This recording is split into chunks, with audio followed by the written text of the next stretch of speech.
बिस्मिल्लाहिर्रहमानिर्रहीम। दोस्तों, इस वीडियो के अंदर हम ये डिस्कस करेंगे नेशनल बैंक ऑफ पाकिस्तान कौन सी शराइत पर कर्ज़ा फराहम करता है, नेशनल बैंक ऑफ पाकिस्तान से कर्ज़ा लेने के लिए कौन कौन से कागजात की ज़रूरत होगी, नेशनल बैंक ऑफ पाकिस्तान से कितना कर्ज़ा हम ले सकते हैं, मार्कअप कितना पे करना है, महाना किस्त कितनी जमा करवानी है, ये तमाम तर तफसीलात स्टेप बाय स्टेप इस वीडियो के अंदर आपको बताई जाएंगी। तो चलते हैं वीडियो की तफसील में। सबसे पहले नंबर पर दोस्तों एक चीज़ आप नोट कर लें, नेशनल बैंक ऑफ पाकिस्तान से अगर आप कर्ज़ा लेना चाहते हैं, अगर आप सरकारी मुलाजमत करते हैं तब भी आप कर्ज़ा ले सकते हैं, अगर आप प्राइवेट मुलाजमत करते हैं किसी कंपनी में तब भी आप नेशनल बैंक ऑफ पाकिस्तान से कर्ज़ा हासिल कर सकते हैं। दोस्तों, नेशनल बैंक ऑफ पाकिस्तान ने जो मिनिमम रिक्वायरमेंट थी इनकम की उसको ख़त्म कर दिया है। अगर आप महाना 5,000 या 10,000 भी कमाते हैं तो आप नेशनल बैंक ऑफ पाकिस्तान से कर्ज़ा हासिल कर सकते हैं।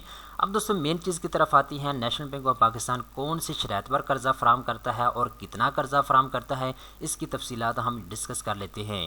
दोस्तों, अगर आप परमानेंट कहीं पर जॉब कर रहे हैं, अगर आप रेगुलर जॉब कर रहे हैं, चाहे आप सरकारी मुलाजमत करते हैं या प्राइवेट मुलाजमत करते हैं, अगर आपकी रेगुलर जॉब है और आपका जो सैलरी अकाउंट है वो नेशनल बैंक में मौजूद है और आपकी महाना तनख्वाह नेशनल बैंक में आती है, तो आप नेशनल बैंक ऑफ पाकिस्तान से 30 लाख रुपए तक कर्ज़ा हासिल कर सकते हैं।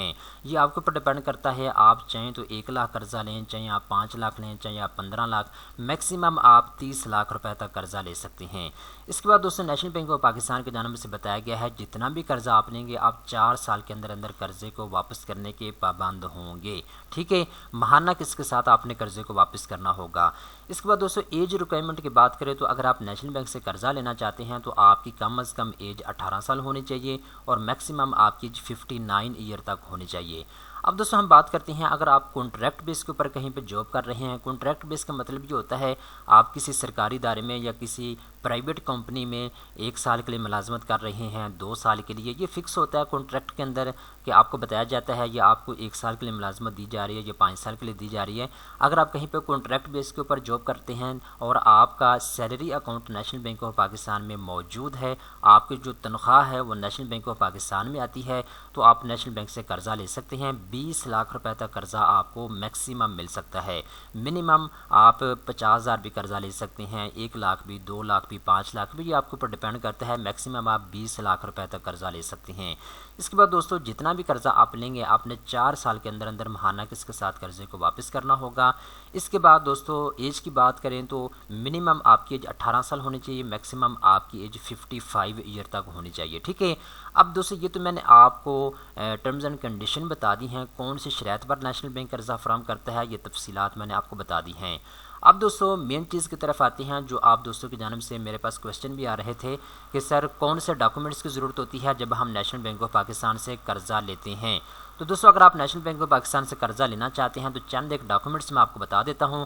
ये वो एप्लीकेशन फार्म है जो नेशनल बैंक ऑफ पाकिस्तान की जानिब से जारी किया गया है। पहले तो आपने इसको डाउनलोड कर लेना है, इसको पुर करना है। पुर करने के बाद ये नेशनल बैंक ऑफ पाकिस्तान इसी फार्म के ऊपर लिखा हुआ है, आपने इस फार्म के साथ चंद एक डॉक्यूमेंट्स अटैच करने होंगे। नंबर 1 पे 3 महीने की सैलरी स्लिप आपको चाहिए होगी जो आपने इस फार्म के साथ लगानी है। यानी अगर आप इस महीने में कर्ज़ा अप्लाई करने जा रहे हैं, अभी अप्रैल का महीना है, तो पिछले 3 महीने की जो सैलरी स्लिप है, जनवरी, फरवरी, मार्च, ठीक है, ये 3 महीने की जो सैलरी स्लिप है वो आपने इसके साथ अटैच करनी है। ठीक है, इसके बाद दूसरे नंबर के ऊपर एम्प्लॉयमेंट सर्टिफिकेट की आपको ज़रूरत होगी। आप जिस कंपनी के अंदर जॉब कर रहे हैं वहाँ से आप एम्प्लॉयमेंट सर्टिफिकेट ले सकते हैं और वो एम्प्लॉयमेंट सर्टिफिकेट आपने इस फार्म के साथ लगाना होगा। इसके बाद तीसरे नंबर के ऊपर दोस्तों शनाख्ती कार्ड की 2 कॉपियाँ आपके पास होनी चाहिए और ये जो कॉपियाँ हैं ये अटेस्टेड होनी चाहिए। ठीक है, इसके बाद दोस्तों 2 गवाह आपने जो है चुनने हैं, कोई भी आप अपनी फैमिली में से, अपने दोस्तों में से 2 गवाह आपको चाहिए होंगे और उनके शनाख्ती कार्ड की कॉपी भी आपको चाहिए होगी। इसके बाद एक यहाँ पर उन्होंने बताया जी 20 रुपये के स्टाम्प पेपर जो है आपको चाहिए होगा। इसके बाद जो कस्टमर का हल्फनामा है वो यहाँ पे नीचे इन्होंने दिया है, एक हल्फनामा है जो आपसे लिया जाएगा, आपने इसको पुर करना होगा, ये इसकी कॉपी भी आपको चाहिए होगी। ठीक है, ये नेशनल बैंक की किसी भी ब्रांच से भी आपको मिल सकता है। ठीक है, तो बेसिकली आप हल्फनामा जो है इसकी जो कॉपी है वो भी आप फार्म के साथ जो है वो मुंसलिक करेंगे। ठीक है, तो ये वो डॉक्यूमेंट्स हैं जो नेशनल बैंक ऑफ पाकिस्तान ने इस फार्म के ऊपर लिखे हुए हैं, ये आपको चाहिए होंगे। इसके अलावा जो तस्वीरें होती हैं आपको पता है वो तो इम्पोर्टेड होती है, वो आपको चाहिए होती हैं। इसके अलावा अलावा अगर नेशनल बैंक आपसे मांगता है तो गैस के बिल की कॉपी या बिजली के बिल की कॉपी भी आपसे मांगी जा सकती है। ठीक है, तो जो बेसिक डॉक्यूमेंट्स की रिक्वायरमेंट थी वो मैंने आपको बता दी हैं जो नेशनल बैंक ऑफ पाकिस्तान आपसे मांगता है। अब दोस्तों जो मेन आपके दो क्वेश्चन थे कि कौन से शरात पर नेशनल बैंक कर्जा देता है और कौन से कागजात की ज़रूरत होती है, ये आपके कवर हो चुकी हैं। अब दोस्तों एक चीज़ और मैं आपको बताता चलूँ, अगर आप नेशनल बैंक ऑफ पाकिस्तान से कर्जा लेते हैं, अगर आप रेगुलर परमानेंट जॉब कर रहे हैं तो आप 30 लाख रुपए तक कर्जा ले सकते हैं। इसके ऊपर आपने 26.5% तक जो है फ़िक्स मार्का पे करना है, यानी 26% तक आपने फ़िक्स मार्का पे करना है। इसको आप ऐसे समझे कि अगर आप 1 लाख रुपया कर्जा ले रहे हैं तो 26,500 रुपये आपने सूद पे करना है, मार्का पे करना है। ठीक है ना, ये एक ही चीज़ के सारे नाम होते हैं, सूद हो गया, मार्कअप हो गया, इंटरेस्ट रेट हो गया। ठीक है, इसको बेसिकली सूद ही बोलते हैं। ये चीज़ मैं आपको क्लियर बता रहा हूँ। ठीक है, अब दोस्तों ये कर्जा आपने 4 साल के अंदर अंदर वापस करना है। इस तरीके के साथ अगर आप कॉन्ट्रैक्ट बेस के ऊपर जॉब कर रहे हैं और आप भी कर्जा लेना चाहते हैं तो 20 लाख रुपए तक कर्जा आपको मिल सकता है। इसके ऊपर आपने 28% तक जो है मार्कअप पे करना है।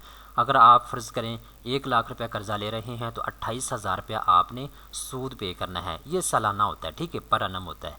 ठीक है, इसके बाद दोस्तों यहाँ के आप ख़ुद कैलकुलेट भी कर सकते हैं। फॉर एग्जांपल अगर आप 1 लाख रुपया कर्जा लेते हैं तो 1 लाख रुपए के ऊपर आपको जो है इंटरेस्ट भी पे करना है। ये इंटरेस्ट के साथ आपकी माहाना किस्त कितनी बनेगी मैं आपको यहाँ पे बता देता हूँ। फ़र्ज़ करें अगर आप 1 लाख रुपया कर्जा ले रहे हैं 4 साल के लिए तो आपकी माहाना किस्त बनेगी 3,399 रुपये। ठीक है, अब इसमें इन्होंने मार्कअप जो है इंक्लूड करने के बाद ये माहाना किस्त जो है वो निकाल के दी है। ठीक है, इस तरीके के साथ दोस्तों फ़र्ज़ करें अगर आप 2 लाख रुपया कर्जा लेते हैं 4 साल के लिए तो आपके माहाना किस्त बनेगी 6,799 रुपये। इस तरीके के साथ अगर आप फ़र्ज़ करें 5 लाख रुपया कर्जा लेते हैं 4 साल के लिए तो आपकी माहाना किस्त बनेगी 16,999 रुपये। तो इस तरीके के साथ आप ख़ुद भी यहाँ आके कैलकुलेट कर सकते हैं कि आपकी माहाना किस्त कितनी बनेगी। अब दोस्तों ये वो सारी तफसीलात हैं जो मैंने आपको बता दी हैं। अब आखिरी नंबर के ऊपर एक चीज़ और आप अच्छे तरीके के साथ समझ लें। जैसे कि मैंने आपको शुरू के अंदर बता दिया है, नेशनल बैंक ऑफ पाकिस्तान का कहना है जो मिनिमम इनकम थी उसकी जो रिक्वायरमेंट है इसको ख़त्म कर दिया गया है।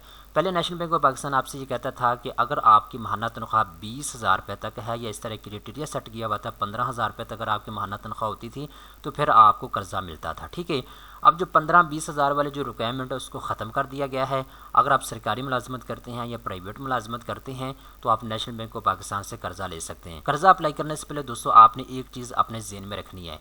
दोस्तों नेशनल बैंक ऑफ पाकिस्तान आपकी तनख्वाह के हिसाब से आपको कर्जा फराहम करेगा। फ़र्ज़ करें अगर आपकी माहाना तनख्वाह 40,000 रुपये तक है तो आप 2 लाख रुपये तक कर्जा अप्लाई कर सकेंगे। अगर आपकी माहाना तनख्वाह 80,000 रुपये तक है तो आप 4 लाख या 5 लाख रुपये तक कर्जा अप्लाई कर सकेंगे। ठीक है, तो ये बेसिकली आपकी तनख्वाह जितनी होगी उस हिसाब से आपको कर्जा जो है नेशनल बैंक ऑफ पाकिस्तान फ्राहम करेगा। ठीक है, ये मैंने आपको अपनी तरफ से एक आइडिया दिया है कि जितनी कम आपकी तनख्वाह होगी उतना कम आपको कर्जा मिलेगा, जितनी ज़्यादा आपकी तनख्वाह होगी उतना ज़्यादा आपको कर्जा नेशनल बैंक ऑफ पाकिस्तान की जानिब से फ़राहम किया जाएगा। अब दोस्तों उम्मीद करता हूँ सारी तफसीलात आपको समझ आ चुकी होगी। कर्जा फार्म जो है ये आपको नेशनल बैंक ऑफ पाकिस्तान की किसी भी ब्रांच से मिल सकता है। आप नेशनल बैंक ऑफ पाकिस्तान के अपनी करीबी ब्रांच में जाकर कर्जे के मुतालिक मालूमात भी ले सकते हैं और आप अप्लाई भी कर सकते हैं। दोस्तों उम्मीद करता हूँ ये वीडियो आपको पसंद आई होगी। इस तरह की मज़ीद अच्छी मालूमात हासिल करने के लिए चैनल को सब्सक्राइब कर लें।